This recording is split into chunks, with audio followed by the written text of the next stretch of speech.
Hello students, आज हम try कर रहे हैं previous year question JEE main A24 and the chapter is permutation and combination. And firstly I read question for you. If n is the number of ways 5 different employee can sit into 4 indistinguishable office where any office may have any number of person including 0, then n is equals to the option is 47, 53, 51 and 43.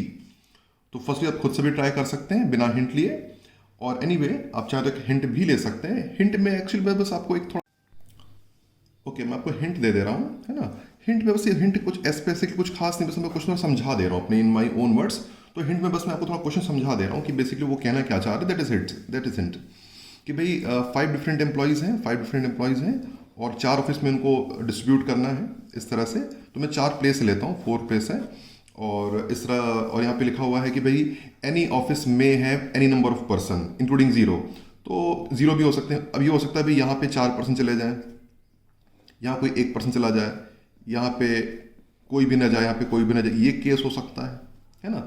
इस तरह से एक case इस तरह भी हो सकता है भाई. मान के चलिए कि भाई टोटल हैं कि भाई यहाँ पर है ना 3 लोग चले जाएं, यहाँ एक चौथा और यहाँ पे एक और यहाँ पे कोई ना जाए. ऐसे करके अलग अलग केस यहाँ पे बन सकते हैं. और अब यहाँ पे लिखा हुआ है एक और दूसरी बात कि इनडिस्टिंग्विशेबल ऑफिस. इसका मतलब सारे ऑफिस कैसे लाइक ऑफिस हैं. यहाँ पे सारे कैसे ऑफिस हैं, लाइक ऑफिस हैं.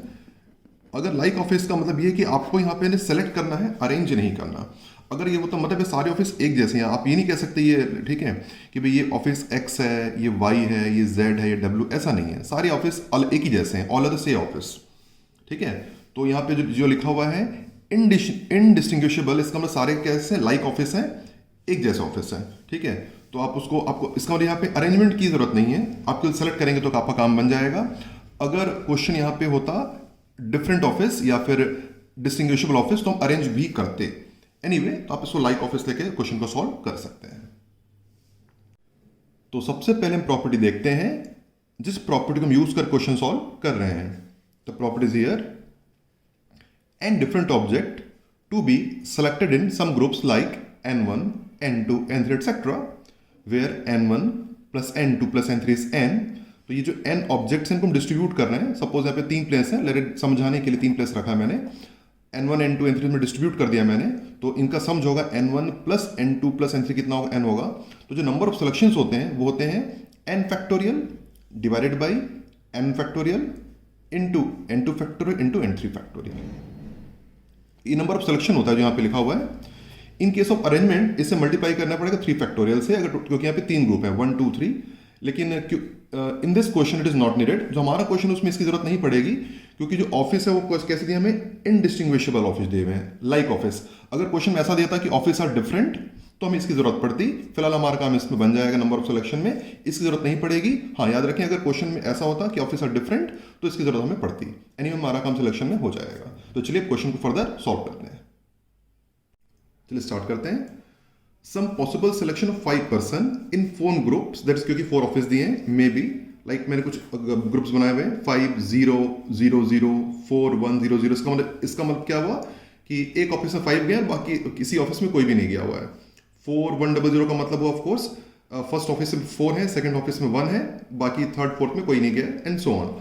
इसका ऑफकोर्स मतलब होना चाहिए कि फर्स्ट ऑफिस में 3 है, सेकंड ऑफिस में 2 पर्सन गए और यहाँ पे कोई भी नहीं गया है. इसका मतलब एंड सो ऑन इसका मतलब होना चाहिए. लास्ट वाले का मतलब हुआ कि फर्स्ट ऑफिस में 2 लोग हैं, सेकंड ऑफिस में 2 पर्सन है, थर्ड ऑफिस में 1 है, लास्ट ऑफिस में कोई नहीं गया है, एंड सो ऑन. इतने केस हो सकते हैं.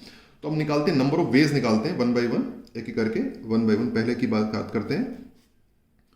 5 0 0 0 वाला केस है, राइट, कि भाई है ना ये डिस्ट्रीब्यूशन ऐसा कुछ हुआ है. आप कह सकते हैं कि 5 लोग थे, ये 4 प्लेस हैं, 4 ऑफिस का आप कह सकते हैं. और ये फर्स्ट ऑफिस में पूरे के पूरे 5 चले गए और बाकी जगह कोई नहीं गया, 0 0 0 कोई नहीं गया. तो इससे कितने वेज हो सकते हैं. तो अकॉर्डिंग टू आवर फॉर्मूला सबसे पहले वाला भी आपका जाएगा 5 फैक्टोरियल डिवाइडेड बाई, फिर ये 5 फैक्टोरियल नीचे वाला अपॉन में जाएगा 5 फैक्टोरियल, और बाकी तो कोई गया ही नहीं तो उससे आगे लिखने की जरूरत नहीं है.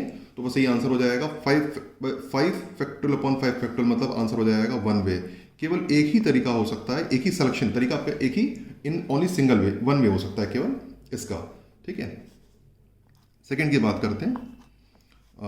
इसका डिस्ट्रीब्यूशन है 4 1 0 0, मतलब ऐसे 5 लोग हैं, है ना। और ये हमारे 4 ऑफिस हैं, ऑफिस 1 2 3 4 लाइक ऑफिस हैं, रिमेंबर दैट, डिफरेंट नहीं है सारे। 4 यहाँ पे 1 जा रहा है, यहाँ पे कोई भी नहीं जाएगा, यहाँ पे कोई भी नहीं जाएगा। तो इससे कितने सिलेक्शंस हो सकते हैं इसके? तो भाई सबसे पहले हो जाएगा आपका 5 फैक्टोरियल डिवाइडेड बाई ये आपका 4 फैक्टोरियल, ये हो गया आपका। ये जो 1% है ये हो जाए आपका 1 फैक्टोरियल, और फर्दर यहाँ पे कोई नहीं जा रहा, उसको लिखने की जरूरत नहीं है, तो ये आपके नंबर ऑफ सिलेक्शन हो जाएंगे टोटल। तो सॉल्व करेंगे इसको, तो इसकी वैल्यू हो जाएगी of course 5 factorial upon 4 factorial कितनी होती है 5, तो 5 वेज डिफरेंट ऐसे हो सकते हैं। ऑफ कोर्स ध्यान रखिएगा सारे के लाइक ऑफिस हैं, इसलिए फर्दर से अरेंजमेंट की जरूरत नहीं है यहाँ पर। थर्ड केस ले लेते हैं, ये आपका 3 2 0 0 वाला केस है। थर्ड वाला 3 2 0 0, 5 लोग हैं, 4 ऑफिस हैं, ऑफ कोर्स लाइक ऑफिस। पहले ऑफिस में गए हैं 3 लोग गए हैं, दूसरे ऑफिस में गए हैं 2 लोग 2 पर्सन्स, और बाकी में कोई भी नहीं गया हुआ है। तो एक्चुअली नल केस है, कोई भी नहीं गया हुआ है। तो इसके जो नंबर ऑफ सिलेक्शन होने चाहिए, नंबर ऑफ सिलेक्शन 5 फैक्टोरियल ये वाला, फिर नीचे 3 2 है, तो 3 फैक्टोरियल और आपका 2 फैक्टोरियल, 3 2 फैक्टोरियल, ये आपकी वैल्यू हो जाएगी। इसको फर्दर आप सॉल्व करेंगे, 10 का आंसर आ जाएगा आपका 10 वेज, ये 10 वेज हो जाएंगे। अगले केस पे आते हैं, ये आपका है 3 1 1 0, 5 लोग हैं, ये फर्स्ट ऑफिस में गए 3 लोग, उसके बाद फिर यहाँ पर 1 पर्सन, फिर यहाँ पर 1 पर्सन, और यहाँ पे कोई भी नहीं, ठीक है। तो इसका आंसर होगा 5 फैक्टोरियल, 3 फैक्टोरियल, 1 फैक्टोरियल 2 बार आएगा यहाँ पे, तो 1 फैक्टोरियल का स्क्वायर लिख सकते हैं, या 1 फैक्टोरियल का स्क्वायर कर सकते हैं। हाँ, एक बात ध्यान रखिएगा यहाँ पर जरूर, कि जब कभी यहाँ पे रिपीटिशन हो, यहाँ पे आप देख सकते हैं रिपीटिशन हो रहा है, तो यहाँ पे डिवाइड भी होगा। ये मैंने प्रॉपर्टी में नहीं बताया था, वेट किया था। जब यहाँ पे दोनों सेम ग्रुप बन रहा है, मतलब यहाँ पे नंबर ऑफ पर्सन सेम है ग्रुप में, यहाँ पे 2 पर्सन, तो डिवाइड भी होगा, ये हो जाएगा 1/2 फैक्टोरियल भी हो जाएगा, बिकॉज ये दोनों सेम है यहाँ पर, इसलिए ऐसा होता है। ठीक है, ध्यान रखेंगे बात कि अगर कोई किसी भी 2 ग्रुप में नंबर ऑफ पर्सन अगर सेम हो रहे हैं, तो उतने से डिवाइड हो जाएगा, तो 1 and 2, तो 2 से आपका डिवाइड हो जाएगा। तो इसकी आपकी वैल्यू आ जाएगी 5 फैक्टोरियल, अल्टीमेटली सॉल्व करके आएगा 10 ही वे, 10 वेज ही आएगा, ये 10 वेज आएगा। चलिए आगे बढ़ते हैं। जो अगला हमारा केस है वो है 2 1 1, तो ये बेसिकली आपकी इस तरह से कुछ इस तरह से 5 पर्सन्स हैं। We have again 4 places. First office में 1 2 person, second office 1 person, third office 1 person, fourth office 1 persons. इसके नंबर ऑफ सिलेक्शन आपके बनेंगे 5 फैक्टोरियल डिवाइडेड बाई, ये हो जाएगा आपका 2 फैक्टोरियल। 1 3 बार है, तो 1 फैक्टोरियल का क्यूब हो जाएगा, 1 फैक्टोरियल क्यूब हो जाएगा, 3 बार है, एंड मल्टीप्लाइड बाई, क्योंकि तीनों एक जैसे हैं, all through the same number of person, तीनों ग्रुप एक जैसे हैं, तो ये 1 2 3 ये डिवाइड हो जाएगा, 3 फैक्टोरियल से डिवाइड हो जाएगा। फर्दर इसको आप सॉल्व करेंगे, तो इसका रिजल्ट आएगा again 10 ways. And finally, our last case is 2 2 1 0. 2 2 1 0 is our last case. ये हो गया हमारे 5 persons, और इसके डिस्ट्रीब्यूशन हो जाएंगे 1 2 3 4, और यहाँ पे आ जाएंगे 2 पर्सन, फिर आ जाएंगे हमारे यहाँ पे भी 2 पर्सन, यहाँ पे आ जाएंगे हमारे 1 पर्सन, और लास्ट ऑफिस में कोई भी नहीं। इसके नंबर ऑफ वेज बनेंगे 5 फैक्टोरियल डिवाइडेड बाई 2 डबल बार है, तो 2 फैक्टोरियल का स्क्वायर होगा, 2 फैक्टोरियल का स्क्वायर होगा, फिर आएगा 1 से 1 फैक्टोरियल, 0 लिखने की जरूरत नहीं है, कोई भी नहीं जा रहा है तो, एंड मल्टीप्लाइड बाई ये जो इक्वल ग्रुप्स हैं यहाँ पे 1 and 2 groups are equal 1 and 2 जैसे है ना, तो 1 इक्वल ग्रुप्स हो जाएगा 1/2 factorial, because we have 2 equal groups. जैसे यहाँ पे आप देख पा रहे हैं 3 फैक्टोरियल क्यों यूज किया था हमने, 1 2 3 equal groups, 1 2 3 equal groups 3 factorial, 1 2 equal groups 1/2 factorial. तो सॉल्व करेंगे तो आ जाएगा 5 फैक्टोरियल, और सॉल्व करेंगे 2 फैक्टोरियल 3 बार आ जाएगा, तो 120/8 इट बिकम्स 15 वेज हो जाएगा, ये 15 हो जाएगा। सारे केस कंप्लीट हो गए, अब इसे हम ऐड कर लेते हैं।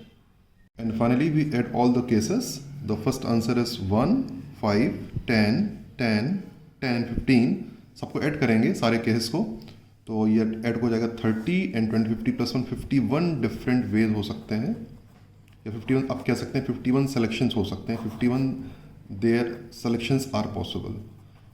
तो 15 डिफरेंट सिलेक्शन हो सकते हैं आपके। इस क्वेश्चन का आंसर आएगा फाइनल 51।